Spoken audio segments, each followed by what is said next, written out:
Episode 3 के starting में हम देखते हैं जब जंगली स्वर हैन की ओर बढ़ता है, तभी योना आके उसे बचा लेता है और हैन अपने ख्यालों से बाहर आ जाती है। योना को सामने देखकर हैन को चैन मिलता है और तभी भागते ही अनसंग भी वहां पहुंच जाता है और हैन की हालत के बारे में पूछने लगता है, पर योनो उसे रोकता है। फिर भी योंगसा उसका हाल पूछने लग जाता है, पर योनो कहता है कि अभी हैन को काफ़ी रेस्ट की ज़रूरत है, इसलिए तुम भी लौट जाओ। ये कहकर वो हैन को लेकर चला जाता है। तो हैन बताती है कि मुझे सच में लगा था कि मैं आज मरने वाली हूँ। तो हैन के पैर में मोच आ गई थी, इसलिए वो चल नहीं पा रही थी। तो योनो उसे अपने गोद में उठाकर उससे हैन तो थोड़ा बहुत प्लस करने लगती है।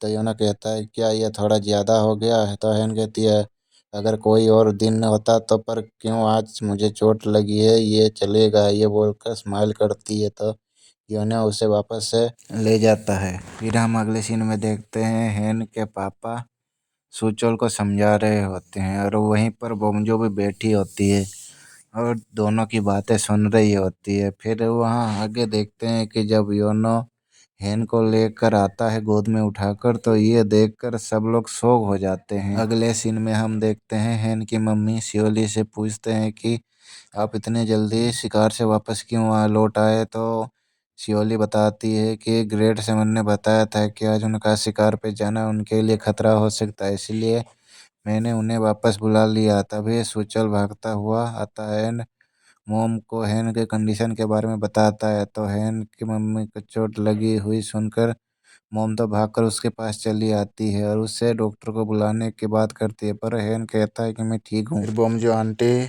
योना की तरफ देखकर हैन से कहते हैं कि तुम्हारी जान बचाई उन्होंने। तो इस ये देख सुनकर डैड भी वो काफ़ी इम्प्रेस होते हैं। तो सुचल कहता है कि मुझे इतने सालों से लगा था कि उन्हें गन चलानी नहीं आती है, पर इतने सालों तक वो बस नाटक करे। तो डैड बताते हैं कि वो गन चलाने में माहिर होगा, वरना एक जंगली सुअर को मारना इतना भी आसान नहीं है। उन्हें मारने के लिए सही जगह पर निशाना मारना पड़ता है। पर हैन के मम तो अभी भी वो कहती है कि बस लकी था, अगर उसका निशाना मिस हो जाता तो हैन बताती है कि उन्हों के लिए गन चलानी कोई नई बात नहीं है, वो मिलिट्री और स्पेशल गार्ड टीम का बेस्ट शूटर रह चुका है।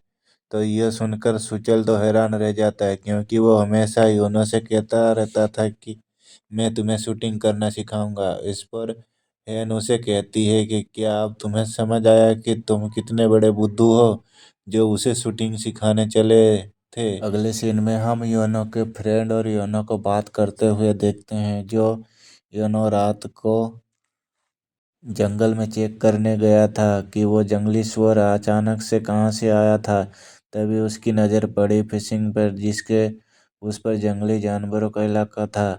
एक तरफ से वो फिशिंग टूटी हुई थी और जमीन पर बहुत सारा चारा डाला हुआ था, मानो किसी ने जानबूझकर उस जंगली सुअर को बाहर से लाया था। अगले सीन में हम सभी लोगों को डिनर करने के लिए बैठते हुए देखते हैं, जहाँ योनो सभी को बताता है कि उस जाल के बारे में जहाँ से वो जंगली सुअर बाहर आया था। यह सुन सभी लोग हैरान रह जाते हैं। तभी श्योली कहती है कि वो जगह तो चेयरमैन के एरिया के अंडर आता है। यह सुनकर बमजो आंटी तो घबरा कर पूछते हैं कि क्या मतलब है, किसी ने जानबूझकर हमारे डैड को चोट पहुंचाने के लिए ये प्लान किया था? तो शियोली कहती है कि ये हो भी सकता है। तो इस पे ग्रैंडपा कहते हैं कि मैं खुद सारे सीसीटीवी फुटेज चेक करूंगा, पर अभी शांति से खाना खाने के लिए वो कहते हैं। फैन के डैड तो यूनो की कुछ ज़्यादा ही खातिरदारी करने लग जाते हैं, अपने हाथों से उसे खाना सर्व करते हैं और उसे उसके फेवरेट डिशेस भी मंगाते हैं। इससे योनो तो बहुत हैरान रह जाता है, क्योंकि उसने पहले कभी भी हैन की फैमिली के मेंबर से किसी भी उसकी ऐसी खातिरदारी नहीं की थी। वहीं हैन के मोम यंगसंग के बारे में पूछने लगती हैं, तो यंगसंग बताता है कि वो एक अनाथ है, जिसे 13 साल पहले की उम्र में एक यूएस के कपल ने अडॉप्ट किया था, पर अब वो फिर से एक अनाथ हो गया क्योंकि उसके अडॉप्ट पेरेंट्स की भी मौत हो चुकी है।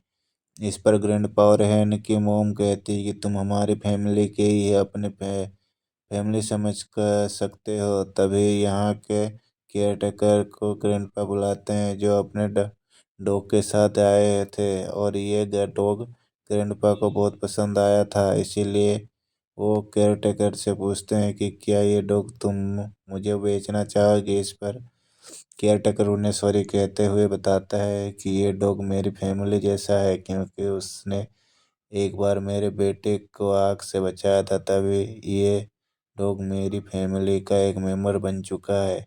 इसलिए मुझे माफ़ करना, मैं ये डॉग आपको नहीं दे पाऊंगा।